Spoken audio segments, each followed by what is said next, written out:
The Hedley Kow was a bogey, mischievous rather than malignant, which haunted the village of Hedley near Ebchester.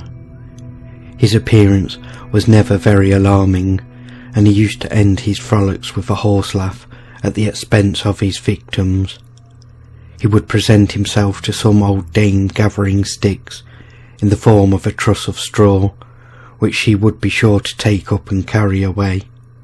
Then it would become so heavy she would have to lay down her burden, on which the straw would become quick to rise upright and shuffle away before her, till at last it vanished from her sight with a laugh and shout. Again, in the shape of a favourite cow, the sprite would lead the milkmaid a long chase around the field, and after kicking and routing during milking time, would upset the pail, slip clear of the tie, and vanish with a loud laugh. Indeed, the cow must have been a great nuisance to a farmhouse, for it is said to have constantly imitated the voice of the servant girls' lovers, overturned the quail pot, giving the cream to the cats, unravelled the knitting, or put the spinning wheel out of order. But the sprite made himself most obnoxious at the birth of a child. He would torment the man who rode for the howdy, frightening the horse and often making him upset both messenger and howdy, and leave them in the road. Then he would mock the good wife, and when her angry husband rushed out with a stick to drive away the cow from the door or window, the stick would be snatched from him and lustily applied to his own shoulders. 2 adventures with the Hedley Kow are thus related.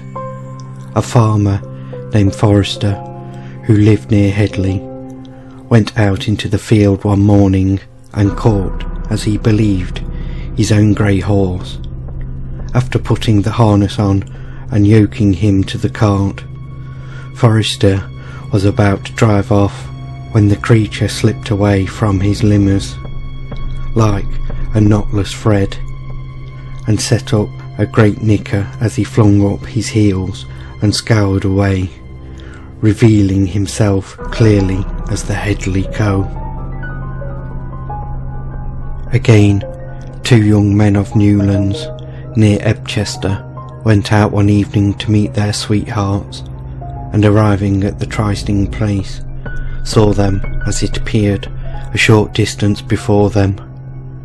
The girls walked on for 2 or 3 miles, the lads followed, quite unable to overtake them, till at last they found themselves up to their knees in a bog, and their beguilies vanished.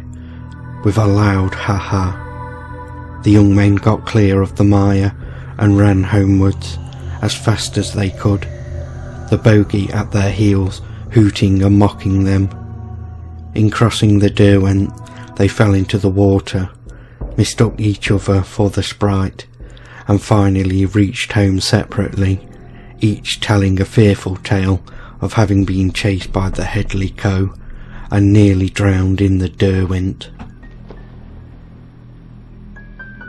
Surely this northern sprite is closely akin to Robert Greenfellow, whom Ben Jonson introduced us as speaking thus: "Sometimes I meet them like a man, sometimes an ox, sometimes a hound, and to a horse I turn me can, to trip and trot about them around. But if to ride, my back they stride, more swift than wind away I go, over the edge and lands, through pools and ponds, I weary laughing, ho ho ho."